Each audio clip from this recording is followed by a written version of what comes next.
Assalamualaikum warahmatullahi wabarakatuh.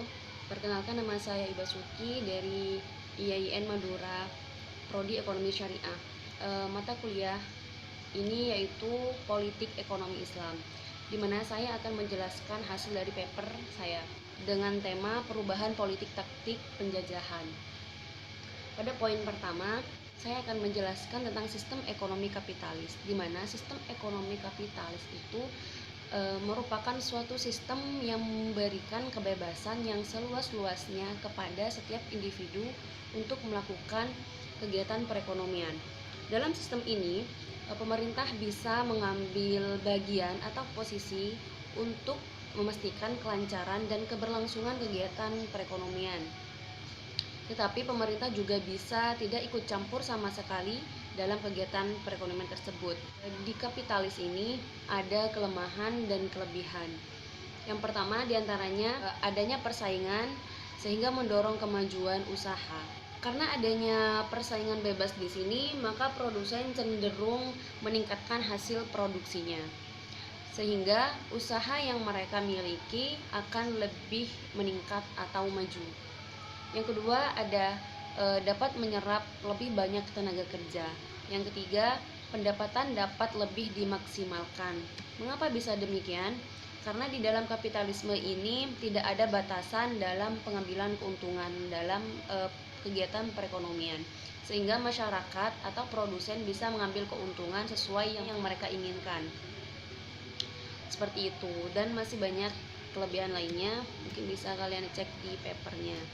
Untuk kelemahan dari sistem ekonomi kapitalis ini, yang pertama, karena tidak adanya campur tangan pemerintah, maka tidak ada persaingan sempurna. Yang ada hanyalah persaingan tidak sehat. Mengapa dikatakan persaingan tidak sehat? Yaitu karena produsen bisa mengambil keuntungan berapapun sesuai keinginan mereka, tanpa ada batasan, seperti yang saya jelaskan tadi. Sedangkan dalam ekonomi Islam, keuntungan itu ditentukan atau seorang produsen itu tidak boleh mengambil keuntungan lebih dari yang sudah ditentukan. Kapitalisme telah gagal dalam menciptakan keadilan dan kesejahteraan masyarakat. Kapitalisme juga melahirkan kesenjangan ekonomi yang semakin parah. Karena adanya kesenjangan ini, maka mendorong ekonom lain untuk mencari alternatif sistem ekonomi yang ada.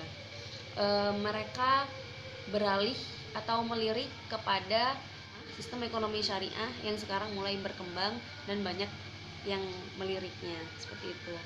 Yang kedua, poin kedua yaitu sistem ekonomi sosialisme, di mana sosialisme adalah serangkaian sistem ekonomi dan sosial yang ditandai dengan kepemilikan sosial atas alat-alat produksi dan manajemen pendiri pekerja, serta teori-teori dan gerakan politik yang terkait dengannya. Kesimpulannya, tentang ideologi sosialisme di sini tidak bisa merubah keadaan perekonomian masyarakat secara sempurna, meskipun sosialisme di sini bisa memberikan wadah atas perubahan perekonomian masyarakat di bidangnya yang telah dia sukseskan. Namun di sini tidak dapat dikatakan merubah keadaan perekonomian secara sempurna, karena pemerintah menguasai dan mengendalikan setiap kegiatan ekonomi, sedangkan hak milik dan kebebasan pasar sangat dibatasi atau bahkan ditekan. Karena campur tangan pemerintah ini yang sangat dominan, ini mempengaruhi terhadap perekonomian dan kesejahteraan masyarakat. Poin ketiga adalah konsep keadilan sosial. Konsep keadilan sosial di sini merupakan simpul dari semua dimensi dan aspek kemanusiaan tentang keadilan, di mana dalam hasil penelitian lembaga The New Economic Foundation atau NEF pada dekade 1980-an, bisa kalian baca di papernya. Nah, di situ dijelaskan bahwa terjadi ketidakadilan dan ketidakseimbangan. Fakta ini menunjukkan bahwa perekonomian dunia saat ini cenderung bergerak pada ketidakseimbangan penguasaan aset dan sumber daya ekonomi, yang menjadi kelompok kaya menjadi semakin kaya dan kelompok miskin menjadi semakin miskin. Nah, itu kesenjangan dan ketidakadilan yang terjadi. Ironisnya, fakta tersebut paralel dengan kenyataan di banyak negara muslim, di mana strategi trickle-down effect yang dahulu begitu diagung-agungkan ternyata hanya menghasilkan kesenjangan sosial yang luar biasa. Intinya, perkembangan sistem ekonomi Islam dirasa menjadi jawaban akan kegagalan ekonomi kapitalis dan sosialis.